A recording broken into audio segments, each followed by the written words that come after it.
Let's get a quick take on this last one. The Denver City Council gave initial approval to an updated moratorium on new marijuana businesses this week. The amended proposal would allow the 45 applicants that are currently in the pipeline to move forward in the process. Ben, your quick take on this issue. Do you think the marijuana industry is going to take this new issue from the Denver City Council? Take it? I mean, they're going to have to take what they get. So, you know, it's interesting watching this unfold. There are people in the industry on both sides of it. The bigger push from the folks opposing the moratorium are people looking to get in. The people that have really sort of pushed to have a moratorium are the folks that already have an interest. That's not 100% true. I think that there's a lot of unintended consequences here with having the moratorium. You limit the ability of certain people to come into the industry. So it's a complex issue. I think largely, though, the city should back off and let the market mature and sort itself out. Patty, this was a pretty heavily amended proposal. Did the council make the right move? Well, they're making the right move by pushing it forward instead of just automatically extending the moratorium again, which they could have done.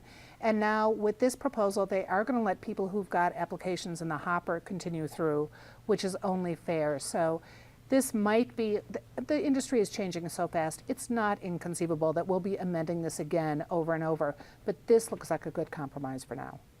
David, one of the big parts of the compromise was a limitation of eventually bringing down grow houses in addition to how it's handling businesses.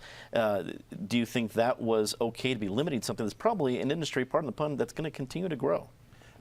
Yes, because that's why Colorado voters approved the constitutional amendment for marijuana, is because the amendment in its own terms says, yes, this absolutely can be regulated. It's going to be regulated, if people want to, much more than ordinary businesses are. So Denver's doing the right thing if it's responding to the will of the people for how they want the various neighborhood zoning to happen. And as Patty said, they did the fair thing also by letting the people who applied under the old system continue based on the investments they've already made. Penn, Natasha Gardner was here last week, and I think she did the math that there was, believe it or not, 420 marijuana businesses in, I think it was Denver, as she said? Yeah, it's Denver. So this would be allowing the other 45 applicants to move forward.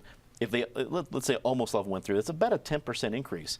Did the council strike the right compromise by allowing that to happen? I don't know if they struck the right compromise, but I think it's a decision they're empowered to make because the citizens of Denver have said, we want this industry to exist in the city, but we do want it regulated and monitored and controlled to some extent.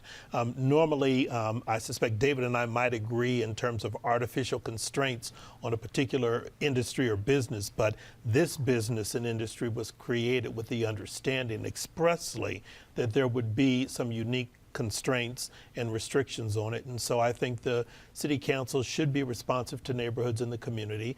And as Patty said, they're going to get some feedback over time, and they'll probably be amending this again.